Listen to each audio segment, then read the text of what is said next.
फाटक जेल के कैदी नंबर 804 इमरान अहमद खान न्याजी के जराइम की तफसील मुलाहिजा फरमाएं। पहला जुर्म, जिस मुल्क की गरीब लाचार अवाम के हजारों लोग माहाना कैंसर से मर जाते थे, उस कौम को चंदा जमा कर करके 3 कैंसर अस्पताल बनाकर दिए जहां 70% लोगों का मुफ्त इलाज होता है। जुर्म नंबर 2, जब इसकी साबका अहलिया जमाइमा ने इसे कहा कि या मेरे साथ लंदन में ऐश की जिंदगी गुजारो या मुझे छोड़ दो, तो इसने पाकिस्तान को चुन लिया, बीवी को छोड़ दिया। यहां तक कि लाखों पाउंड्स जो जमाइमा की दौलत से इसे मिलने थे, वो ये कहकर ठुकरा दिए कि मुझे इन पैसों की कोई जरूरत नहीं। तीसरा जुर्म, 40 सालों से एक दूसरे को सियासी इक्तदार बांटने वाले सियासतदानों को अवाम के सामने इसने एक्सपोज कर दिया।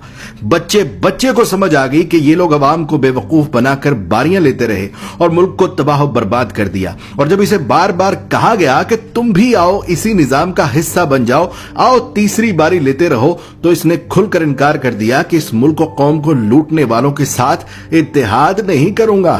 चौथा जुर्म, इसने अपने इक्तदार के दौरान मुस्लिम दुनिया को इकट्ठा करने की जसारत की। हुर्मत रसूल सल्लल्लाहु अलैहि वसल्लम का मुकद्दमा आलमी बिरादरी के सामने रख दिया और दुनिया को मजबूर कर दिया कि वो हमारे नबी पाक सल्लल्लाहु अलैहि वसल्लम की शान में गुस्ताखी करने वालों को पागल करार दें, और इसकी तो करारदाद भी पास करवा ली।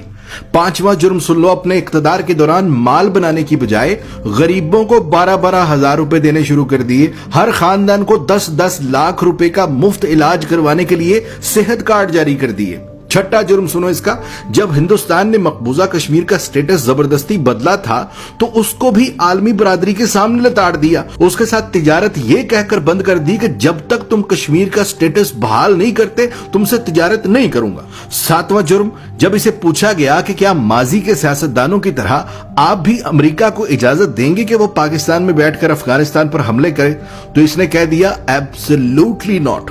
आठवां जुर्म, इस कैदी नंबर 804 इमरान अहमद खान न्याजी ने पाकिस्तान की तबाह बर्बाद हो चुकी कपड़े की इंडस्ट्री को दोबारा शुरू करने की जुर्रत की।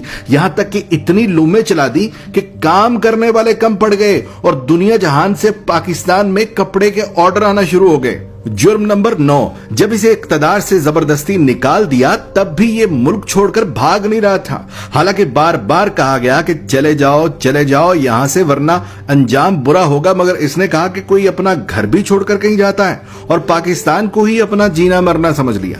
10वां जुर्म, जब इसे कहा गया कि बाकी सियासतदानों की तरह तुम भी मगरिब को जमीनी खुदा मान लो, जान छुड़ा लो और उनके आगे सर झुका लो, तो इसने न सिर्फ खुद इनकार कर दिया बल्कि अपनी कौम को भी यही सिखाने लगा कि झुकना सिर्फ रब के आगे है, किसी इंसान के आगे नहीं झुकना। जुर्म नंबर 11, जहां नए सिनेमा घरों की जरूरत थी, वहां इसने रहमतुल्लिल आलमीन एकेडमी बना दी। जहां स्कूलों में डांस टीचर, म्यूजिक टीचर भर्ती करने थे, वहां इसने स्कूलों में यकसा निसाब और कुरान व हदीस की किताबें लाजमी करार दे दी। 12वां जुर्म सुनो, इसने गरीब और अमीर के लिए एक जैसा इंसाफ मांगना शुरू कर दिया। कहने लगा गरीब का भी उतना ही हक है जितना अमीर का है। जुर्म नंबर 13, PIA का जो अमेरिका में रोज वैलेट होटल हमने अब गिरवी रखा है, ये उसे 2 साल पहले आजाद करवा के कौमी असासों में शुमार कर रहा था। 14वां जुर्म सुनो, ये ओवरसीज पाकिस्तानियों से लाड करता था, उन्हें एक बाप की तरह सहूलियात देना शुरू कर दी थी। बैरून मुल्क वफात पाने वाले ओवरसीज पाकिस्तानियों का जस्दे खाकी पाकिस्तान लाने से लेकर तदफीन तक का सारा खर्च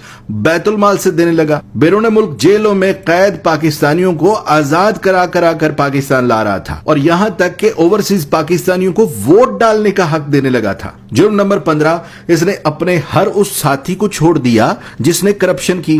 जहांगीर तरीन जैसे दोस्त को भी करप्शन का माल बनाने पर खुद से अलग कर दिया और ताहयात सियासत से नाअहल करवा दिया। कैदी नंबर 804 इमरान अहमद खान न्याजी के जराइम की तफसील बहुत लंबी है, लिहाजा बकिया जराइम सुनने के लिए दूसरी वीडियो मुलाजा फरमाएं।